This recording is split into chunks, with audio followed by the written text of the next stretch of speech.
Hello guys, welcome back to my channel. It's your girl Yay. Today the Lord has made. We will rejoice and be glad in it. Stay fabulous, bigger, better, and blessed. If you're new here today, my name is Yay.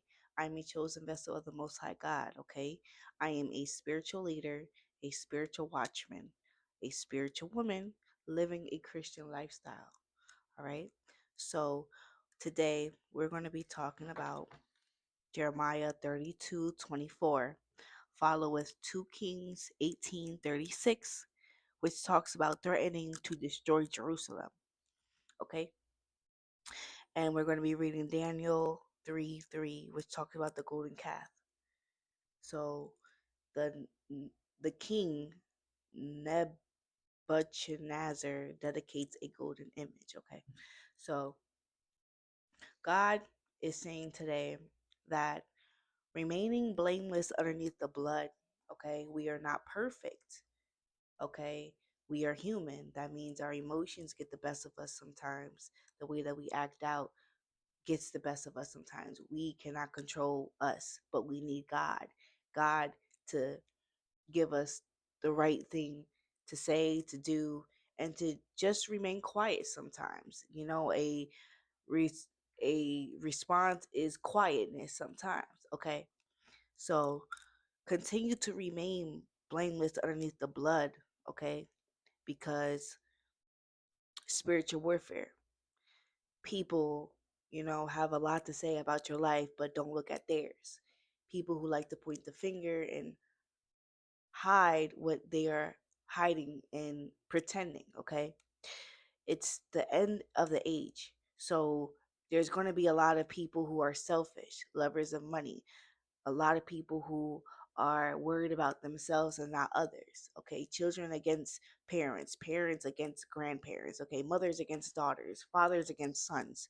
That's just how the world is. Okay, but we need Jesus, and everyone does need Jesus. It doesn't matter if they have a different religion or they're atheists or they're coming to Christ or reborn in Him again. Okay, we all fall short of the glory, so we should not laugh at one another's fall from grace. All right. So God is saying to protect your ears and your eye gates from things that which you are hearing. All right, and things that you are seeing or your children seeing. Protect what you got going on. Your eyes are portals, your ears are portals, okay? And we must protect things that are easily manipulated, okay? And when we're vulnerable, if we're sad, we're listening to sad music, okay? If we're angry, we're listening to angry music. Protect them, all right? God is saying 333. When you are under attack, protect your ear gates. Gospel music, okay? Go for a walk. Remain quiet. Do not sin. If you are angry, go to God, tell God what you need to tell Him, and do not sin. We got to understand that it's a time for fasting and mourning, okay? To trust God and He will fight all of your battles. You do not have to do things on your own understanding. They will fail, all right? They will fail you, but when you ask God to handle that for you, He will. You just have to give the problem and your burdens to Him because nothing is hard for God. Again, we're going to be reading Jeremiah 32:24, okay? So it describes a bleak reality of Jerusalem under siege with the enemy ramps and the inevitable outcome of war, famine, and plague surrounding the city, highlighting how Jeremiah's faith is tested by overwhelming circumstances. Despite the obvious destruction and the fulfillment of God's severe judgments. He continues to obey God's command to buy a field even in the darkest hour. This prayer is when even in a overwhelming defeat and hopelessness, God promises of a future of restoration and realness. And we are called to trust him and obey him in faith, not despair.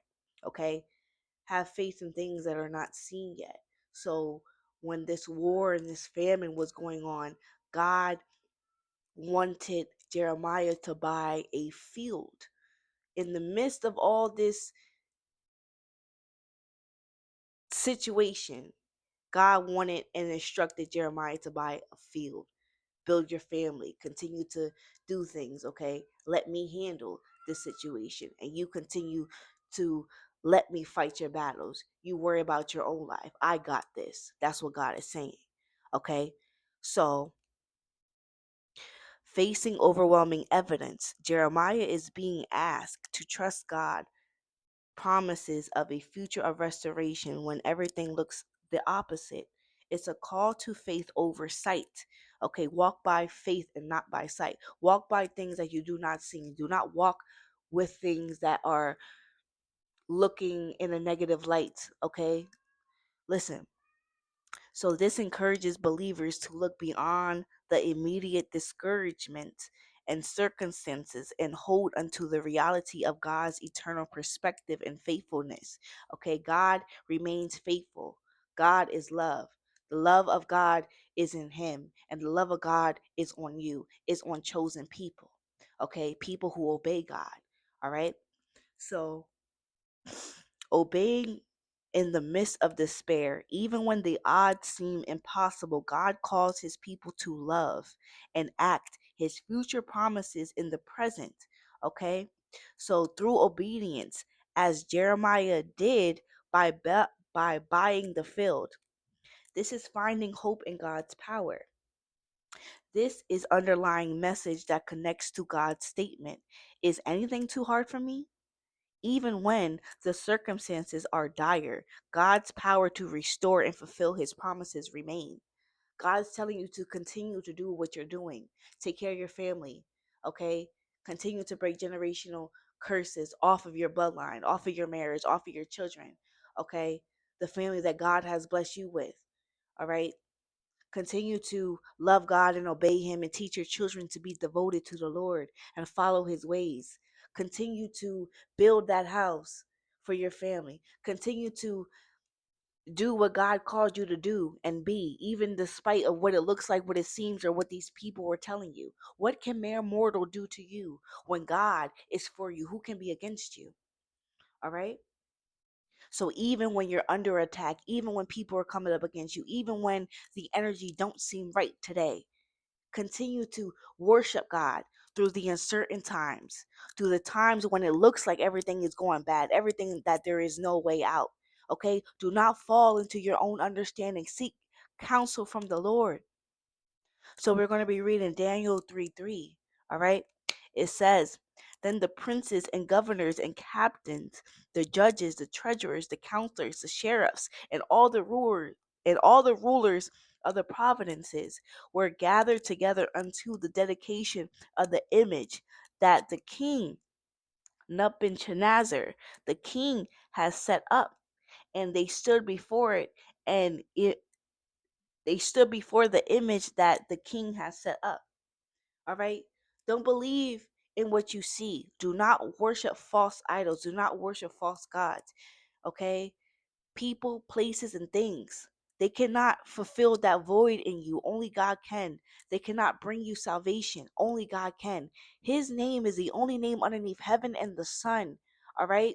Only the Son can save you. If the Son says you're free indeed. Continue to obey God and be devoted to him. Be devoted to your spouse. Be devoted to your children and everything that God has blessed you with, and obey his commands. Continue to build that legacy for your children. Continue to break those generational curses away from your children. Fast and mourn. Okay? Don't let the enemies get to you out of character. Give it to God. All your burdens and all your worries. Do not let them get you out of character. They are meant to destroy you. They are meant to bring you down, to discourage you. The things that you see, okay? You lost your job. God said something is better coming for you. Okay, you lost your car. God said something is better coming on along for you. You broke up with that tiresome relationship. God said that there is something better coming for you. Okay? So hold your peace and learn from the mistakes of others. Okay? Fast and mourn. Trust God, and he will fight all your battles. Hold your peace. Do not say anything. Let God fight everything which you cannot, which you have no control over. Let God handle it.